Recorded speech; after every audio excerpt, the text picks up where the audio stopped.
the first to know. Nsem-Pii TV. Abusafo, yenye nebe Kaya, John Dramani Mahama enya encounter with the media not long ago.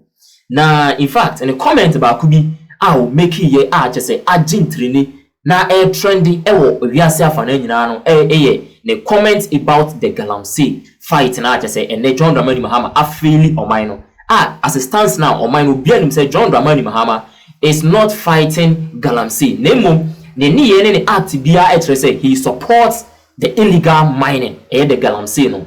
Na in fact news bi ababeka Nsem-Pii ensa na news we no e ba Ghana ha no obia ka say na it means John Dramani Mahama ni NDC amanyeko no onom adada oman no into power anase. Yes, we can say omo deceive Ghanaians for power. Na in fact John Dramani Mahama report ne be kansa no obia bisa no question say e kwan ben so e fast wa Ghana din ekuku pii mu ene say according to press release by the CBP, Military Customs and Border Protection, U.S. Customs and Border Protection Fund, on press release, say U.S. Customs seized $237,000 stolen bulldozers bound for Ghana. That is the interesting part. Bound for Ghana. So it means bulldozers, stolen bulldozers from Maryland, and I just say one ede eba be pim o man Ghana mu ha omo ba be export ede abo o man Ghana mu ha na omo ba be export no at the area port of Baltimore on the September 3rd 2025 during their routine export inspection no anomutimi intercept say sa bulldozers we no ya listing e was stolen items so e was Maryland way back 2024. So how come say mobile be export ede akọ West Africa, particularly Ghana? Now, according to acting area port director for Baltimore, Jason, and was stressing say the agency's commitment to disrupting criminal networks involved in smuggling stolen vehicles abroad. According to CB press release, say Ghana and Anankasa stolen bulldozers eba. Now, omo report to be omo de ba bonten and omo just say in 2024. The Baltimore field office recovered 250 stolen vehicles intended for exports, with about 60% of them bound for West Africa. Ghana was a frequent destination, accounting for 28 of those recoveries. Not just a for 60% of stolen items na nanka yede exported about West Africa. Ghana 28 of those recoveries, na eba Ghana. Not just 28% of them, and na eba be pimo mine Ghana. Day in and day out, you will mine Ghana, and at midnight, na ye excavators from port, na ye the air cop, na ube se police car edianimu, and as a police motor edianimu na escorteno, emano at the air cop Galamsey site. It is getting out of hands. Say Ghana ye din akwakupimu ewo US customs list. So say stolen bulldozers be ananka a free Maryland way back 2024. Na just for Ghana and ananka ye di eba. In fact, report we be cancer ama oman be a question John Dramani Mahama ni NDC for say. So omuni bibi efa huana because not long ago na president in your encounter with the media and he made that statement known. Say he is not declaring state of emergency regarding the fight against the illegal mining in Ghana here. In fact, in some way, Nsem-Pii to say, ama or mino, a ja ubia tipaye, ama or mino, be any trust CA or the current administration no emu. Charles, inti yetio mampenia, or say government is still committed to the fight against Galamsey. Through state of emergency na a year, sabitapia na a dana no.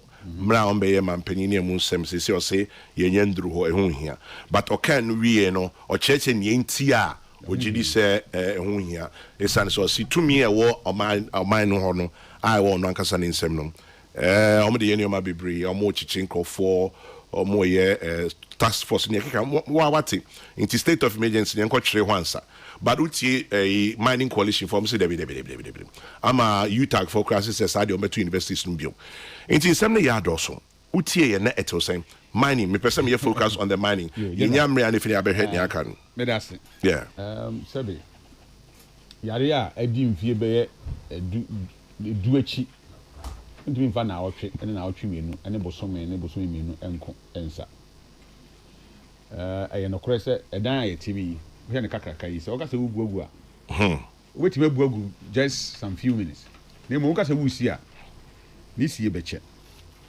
ɛdeɛ na ameyɛduru baabi a yɛduru yi wohwɛ the past 8 years a atwam a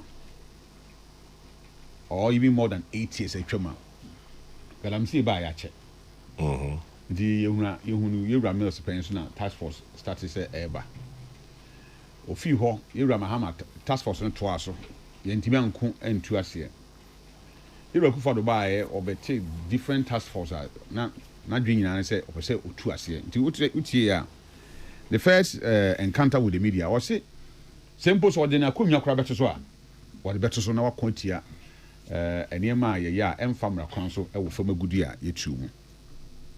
But unfortunately, 2022, you withdraw all the security task force from the fight against Galamsey from the forests near Yirinano. And many pejani mu kosro. Enti Galamsey no afena abafi. Wonam maybe who ya wonam Kumase kwan so the kofa wasa kwan so wasa kropon Professor Smansapon de ma mieye de mi na enkomodie ne beye kese ama civil society for kasaye aban na otiso that time emu nipa bebre kasaye no madwea ne say oh at that time na omampani declare state of emergency na ene bibi a declare bitima ma kono so eden we say 60% of our water bodies say na aban to so ntimi nya ho hwea definitely entrance mu ma aban na ko na aban foforo a wo se obeye ho adwuma no ababeye so me di kan no me na madwen nkyerɛ me sɛ bosome nwɔtwe pɛ yewura mahama ba a obetime tu ni na ase abana kɔ na mmom nka ebehu sign bi sɛ ɔbaaye no sɛ na nneɛma tiɛ nneɛma den asesa saman kwan bɛ na yɛfa so hu sɛ Galamsey kɔ so o te ha wo hu hwɛ deɛ wo hu ayɛ nsuo sɛ yɛ nsuo no ɛyɛ nɛteɛ atɛkyɛ yɛ kɔɔ bebree a ne yɛhu sɛ Galamsey no ɛden ɛkɔ soro nti wo bɛhwɛ social media na nsɛn senka aban no eye na nsuo ni tepe meka previous government no bohu na enipa eye social media I can say work ma aban no dia betoto nsuo na ni ate nsuo na ni ate but for 8 good months me hu ba bia I post one photograph say nsuo na ani aye ko na eni nti ye yi aban na firi wori aban foforo aba ba ye ho adwuma no eni ate afi kra na emadi more wohwe the pictures are you any videos are eba bontia afi na nsuo no kra ni time more oyeli chama no kra but see they are how kakra na ya rohosem ne say Galamsey fight no man panika bibia me me de pa much I say since about 8 months ni omo issue even one license one license there almost say your boy and say ema called previously they were not license no issuance na a dozen too much but on by omo de onia to form say license na ohona no say you maintain no you be maintain na ya hwe amane ma koyi but ye mfa bi meka ho na mmom omampani adabraka odaro meburu since when omampani hu say sa there were existing laws na say ende onim nada ana bi me sure minyi tum sa say there were existing laws forest protection unit you can say laws no ho say obi trespass forest ye timi chi no na ye prosecute no we equipment bi ade be ko bi ye je a ye fa aban ne dia ye confiscate the mass state no since when our company hu sa amra we nti no ye declare state of you can say emergency enye yi because emra e wo ho ye wo tumi a ye timi chi obi so obi call forest wa ye timi chi no ye season equipment ye den famra kwan so nti no si ye declare state of emergency enye yi since when obey man penny chama na me ne o man penny ye ani die ni ahobrase ni bu kwan so me ne ya adwen yi ade in fact because you see I come and say amanyofo e wo man mu no e wo position a o man problem no o nim and they can solve it easy prayer giving them the permission opportunity no o mo kwan so o mo mra o mbetima solve no easy tina me di kan say ano e de jebosia no nye na editua na mum ye ba ban mu as o ne nim ni se na tie wana ai galamsey no mpacho enya dem ne ye no e abonten sama na me boa obi otu from agudie bia na e abonten na otu no metie chairman of forestry commission Professor Martin or Abebio na on a board chair of forestry commission Professor Martin Otin Abebio or say nia omampanika kwanso ano no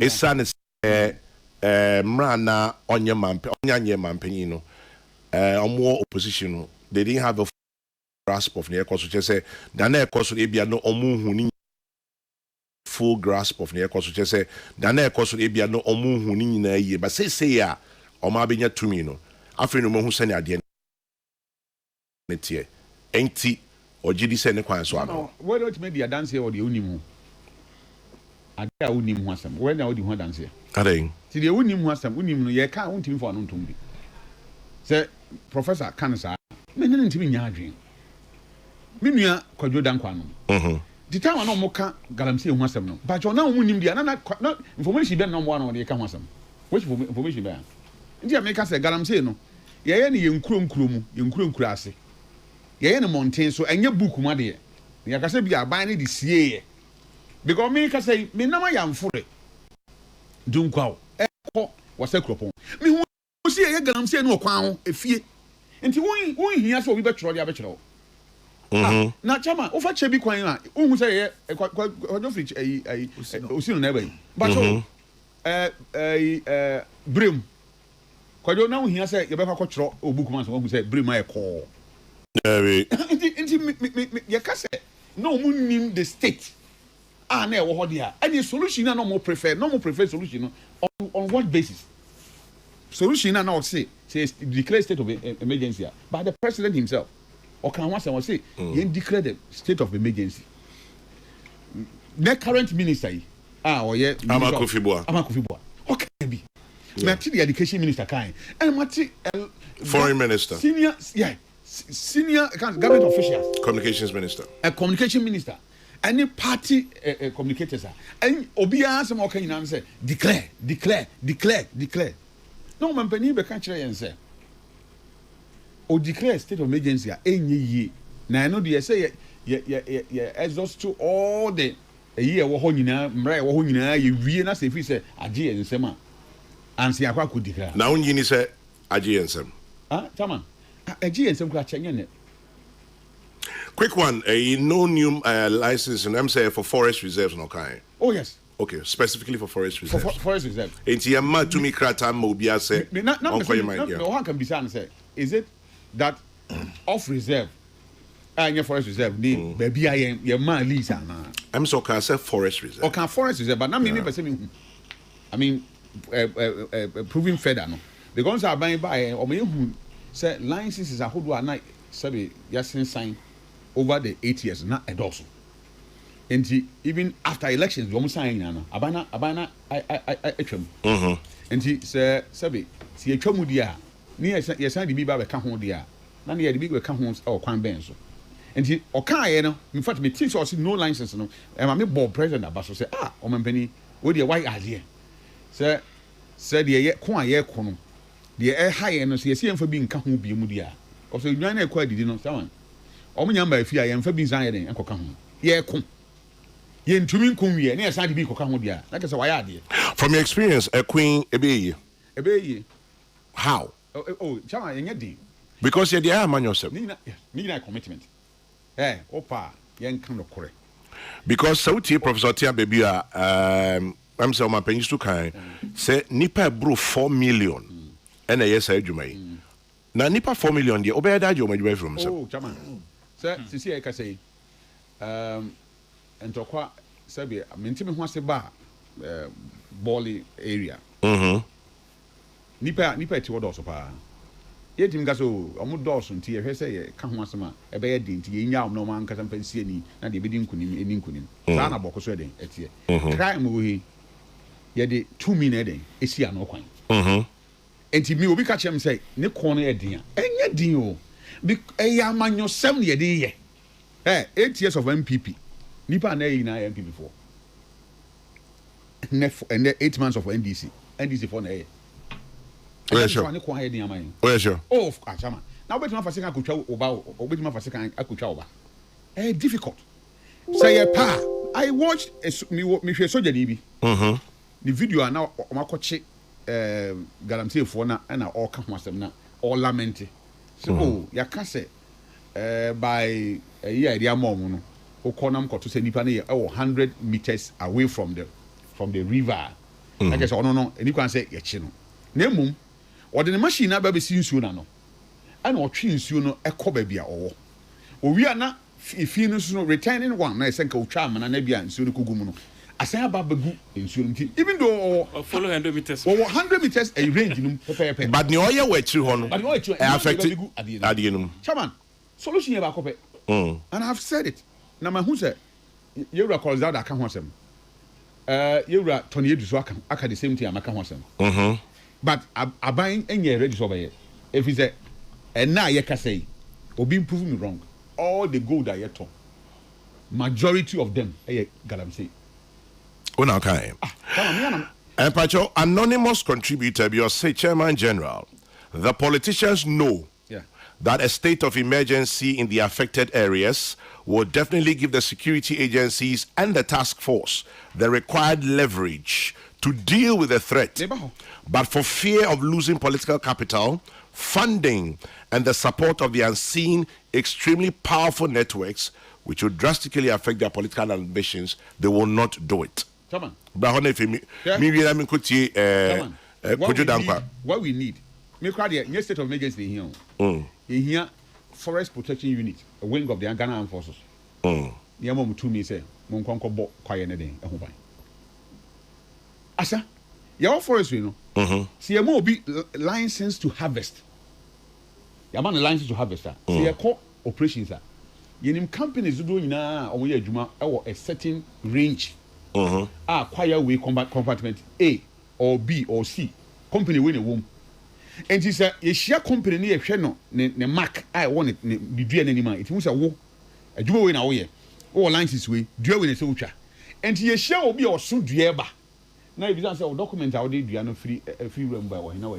Yes, easy. Yet you create much aman. O my Nan saying, yes, yes, check cars. I didn't hear so stolen cars be uncle for a real brooch. We are normally about Nipanaka, you can't swiftly. Harbor port, yeah. I would treat duty ABBR. Then when we tracy, you know, who say is a real any idea about or my name to know why Koto the Ajaka influence him. Because you see a process of a can't say crime. But your gold now to know. Do we find out? Say a process of crime and a free banner. If it's small scale for one neighbor, and if you want one neighbor, I did ball my see. So once on the other side, no, airborne or mine, no, not ye pray a home so I was asking so because ye a home for Swintino, quite fast babyano. Ye shed I just say basic quine. Say, or mine no ye not dream say, or basic who quine, and yet a cousin commodie. May say, so you didn't man can't win a wee by one. Teacher Moka said, or slap by say, I buy more quine. Tio, aban no mo kwan mo tumia o mbetimi dia ya adwuma no se de kwan o mpese o mfa so de eye no nti imagine adena ukọ ayi achim haya ya ba cho ba bia ayi achiase Jungle Warfare School ba cho o mbetimi akotu Galamsey o who born dog o ye sure so mbetimi akotu Galamsey o David o mbetimi de ayi sekan kura akose okobokusie e wo achiase who born dog because weapons na enemu no etu na enemu no okra no enya ukon no se obekọ sa pempenso area unti say yes ye dedicating in forest e dey ahye asoja for no nsa asrafo nsa na ya catch from say this forest protection unit no modwuma amoba be ya ne say within 6 months no ye mpeso ye behu obi okwaye mu a only license a or ye adwuma de toso mi no chama so the license she obi nsem so nkwanko ye adwuma na onim adwuma na oye ne ho nim dia obeye de ni kwan say den oye ya wo university for man call University of Mines akusua mining ho any I can say in India. And then a sound mining small scale mining companies. Yamma Mranti Omosia Mumai any method of mining and sense and sense you yen dedicating omona aban employer any sanko for yachi some payamon licenses mum so ye hwese license e kura wo no say amaka driving license the madam license for car ko boni pakuno na yen ye ho adwuma but ye the license na mankofo na a method na so omoni combine in there enka ho license obi who license we hu a period of license a license be drew any area na ye dey amount cover near but how I will combine what area hono there regulation there then enka ho into or a small scale miner but what is the same excavator na o say the only license here no any here the same washer na the only license here no and one all year ensuo krona na the only license be wash amana kom no and one na small scale man and so den e wash den amana kom enti chairman e kon na e da ho no me pa president acho ani die na ebuo kwan so e won say aba ye to man ye 8 months aba na ye to man no ye to 4 years enti say ye pese ye hu de why a mfie na mu na ye be hu de den why then so penifo say ensuo beto a emuna eni dikan agrobet so if you are not Reverend Charles Usu near 10 in Canada 29 minutes past